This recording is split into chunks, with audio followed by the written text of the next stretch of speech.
السلام علیکم ناظرین، آپ دیکھ رہے ہیں سلاطین محمدیہ اور میں آپ کا ہوسٹ شعیب سیفی۔ آپ سب سے گزارش ہے کہ ہمارے چینل کو سبسکرائب کریں، لائک کریں اور شیئر کریں۔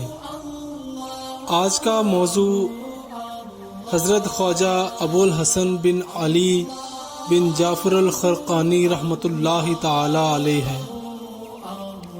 آپ کا اسم گرامی علی، کنیت ابوالحسن ہے اور والد کا نام جعفر تھا۔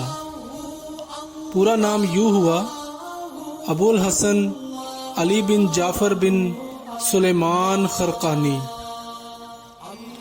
آپ کی ولادت کی حتمی تاریخ متعین نہیں ہے، البتہ حضرت بایزید بسطامی رحمۃ اللہ تعالی علیہ کی اس پیشن گوئی سے قریب کی تاریخ معلوم کی جا سکتی ہے۔ منقول ہے کہ حضرت سلطان العارفین خواجہ بسطامی رحمۃ اللہ تعالی علیہ ہر سال رباط دستان زیارت کے لیے جایا کرتے تھے۔ وہاں شہداء کی قبریں تھیں۔ جب خرقان سے گزرتے تو ٹھہر جاتے اور اس طرح سانس لیتے جیسے کچھ سونگھ رہے ہوں۔ مریدوں نے عرض کیا، حضرت کیا سونگھ رہے ہیں؟ تو فرمایا، میں چوروں کے اس گاؤں میں ایک مرد خدا کی خوشبو پاتا ہوں، اس کا نام علی اور کنیت ابوالحسن ہوگی، اس کے 3 درجے مجھ سے زیادہ ہوں گے۔ نمبر 1، وہ اہل و عیال کا بھار اٹھائے گا، کھیتی کرے گا، اور نمبر 3، درخت لگائے گا۔ حضرات القدس میں ان الفاظ کا اضافہ ہے کہ اس کی ولادت مجھ سے 100 برس کے بعد ہوگی۔ حضرت شیخ بایزید بسطامی رحمۃ اللہ تعالی علیہ کی وفات 15 شعبان 261 ہجری میں ہوئی۔ اس کے مطابق حضرت خواجہ ابوالحسن خرقانی کی ولادت 350 ہجری کے لگ بھگ ہو۔ تذکرۃ الاولیاء میں حضرت خواجہ ابوالحسن خرقانی اور شیخ بسطامی علیہ رحمہ کی باہمی گفتگو کا ذکر ہے، جس میں شیخ خرقانی نے کہا ہے کہ اے بایزید، آپ تو مجھ سے 39 سال پہلے گزرے ہیں، باقی حقیقت کا حال اللہ تعالی ہی واقف ہے۔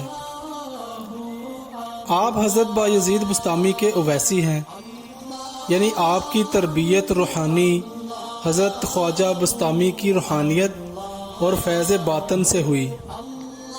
البتہ آپ چند واسطوں سے حضرت بایزید بسطامی کے مرید ہیں۔ کچھ علماء نے ان واسطوں کا ذکر یوں کیا ہے: حضرت خواجہ ابوالحسن خرقانی مرید ہیں شیخ ابو المظفر طوسی کے، وہ مرید ہیں شیخ ابو یزید عشقی کے، اور وہ مرید ہیں شیخ محمد مغربی کے، اور وہ مرید ہیں حضرت خواجہ بسطامی رحمۃ اللہ تعالی علیہ مجمعین کے۔ منقول ہے کہ ابتدا میں آپ 12 سال تک عشاء کی نماز خرقان میں پڑھ کر حضرت بایزید بسطامی کے مرقد انور پر حاضر ہوتے اور زیارت کرنے کے بعد مزار کی جانب پشت کیے بغیر الٹے قدموں واپس لوٹتے اور کہتے، اے باری تعالی، جو خلعت تو نے بایزید کو عطا کی ہے، اس کا کچھ حصہ ابوالحسن کو بھی عطا فرما۔ 12 برس کے بعد حضرت بایزید کے مرکز سے آواز آئی، اے ابوالحسن، وقت آ گیا ہے کہ تو بیٹھے۔ عرض کی، حضور مدد کریں، میں ان پڑھ ہوں اور رموز شریعت سے ناواقف ہوں۔ پھر آواز آئی، اے ابوالحسن، جو کچھ مجھے عطا کیا گیا تھا وہ سب تیرے ہی طفیل تھا۔ پھر عرض گزار ہوئے، اے بایزید، آپ تو مجھ سے 39 سال پہلے گزرے ہیں۔ آواز آئی، ہاں، لیکن جب میں خرقان سے گزرتا تھا تو ایک نور دیکھتا تھا جو خرقان سے آسمان تک بلند ہوتا تھا۔ میں 3 سال تک ایک حاجت اللہ تعالیٰ سے طلب کرتا رہا۔ مجھے کہا گیا کہ میں تیرے نور کو اس حاجت روائی کے لیے سفارشی ٹھہراؤں گا۔ ایک روایت کے مطابق شیخ ابو الحسن فرماتے ہیں کہ میں نے 24 دنوں میں قرآن سیکھ لیا تھا۔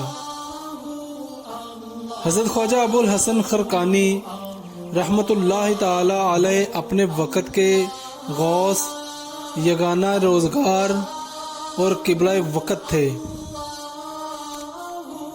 لوگوں نے آپ سے پوچھا کہ صوفی کس کو کہتے ہیں؟ تو آپ نے فرمایا، صوفی جبہ اور مسلح سے نہیں ہوا کرتا اور نہ ہی وہ رسم و عادات سے صوفی بنتا ہے۔ صوفی وہ ہوتا ہے جو خود نہ رہے۔ آپ یہ بھی فرماتے ہیں کہ صوفی اس دن ہوتا ہے کہ اس کو آفتاب کی حاجت نہ رہے، اور صوفی اس رات ہوتا ہے کہ اس کو چاند ستاروں کی ضرورت نہ ہو، اور نیستی یہ ہے کہ ہستی کی حاجت نہ ہو۔ آپ سے پوچھا گیا، مرد کو کیسے معلوم ہو کہ وہ بیدار ہے؟ فرمایا، اس طرح کہ جب خدا کو یاد کرے تو سر سے پاؤں تک خدا کی یاد سے باخبر ہو۔ پوچھا گیا، سچ کیا ہے؟ فرمایا، جو بات دل سے کہے وہ سچ کہے۔ پوچھا گیا، اخلاص کس کو کہتے ہیں؟ فرمایا، جو خدا کے لیے کرے وہ اخلاص ہے، اور جو لوگوں کے لیے کرے وہ ریا ہے۔ پوچھا گیا کہ فنا و بقا کی بات کرنا کس کے لیے مناسب ہے؟ فرمایا، اس آدمی کو کہ اگر اس کے ایک ریشمی تار سے آسمان کے ساتھ لٹکا دیں اور ایسی ہوا چلے کہ درخت، مکانات اور پہاڑ اکھڑ جائیں اور وہ ہوا دریاؤں کو بگاڑ دے، مگر اس آدمی کو اپنی جگہ سے نہ ہلا سکے۔ شیخ شبلی نے فرمایا کہ میں چاہتا ہوں کچھ نہ چاہوں۔ آپ نے فرمایا، یہ بھی تو ایک چاہت ہے۔ کہتے ہیں کہ ایک رات آپ نماز پڑھ رہے تھے کہ آواز آئی، اے ابو الحسن، کیا تو چاہتا ہے کہ جو کچھ ہم تیرے بارے میں جانتے ہیں مخلوق سے کہہ دیں تاکہ وہ تجھے سنگسار کر دے؟ آپ نے عرض کی، اے باری تعالیٰ، جو کچھ میں تیری رحمت کے بارے میں جانتا ہوں لوگوں سے کہہ دوں تاکہ کوئی تجھے سجدہ نہ کرے۔ آپ فرماتے ہیں کہ مجھے آواز آئی، نہ تم کہو اور نہ ہم کہتے ہیں۔ آپ کی وفات منگل کی شب 10 محرم الحرام 425 ہجری میں ہوئی۔ آپ فرمایا کرتے تھے کہ اس شخص کی صحبت میں مت بیٹھو کہ تم کہو خدا اور وہ کچھ اور کہے۔ امید کرتے ہیں کہ آج کا موضوع آپ کو بہت پسند آیا ہوگا۔ تو مزید ویڈیوز کے لیے ہمارے چینل کو سبسکرائب کریں، لائک کریں اور شیئر کریں، اور بیل کے آئیکن کو لازمی دبائیں تاکہ ہر نئی آنے والی ویڈیو آپ تک بر وقت پہنچ سکے۔ اپنے ہوسٹ شعیب سیفی کو اجازت دیجیے۔ السلام علیکم ورحمۃ اللہ وبرکاتہ۔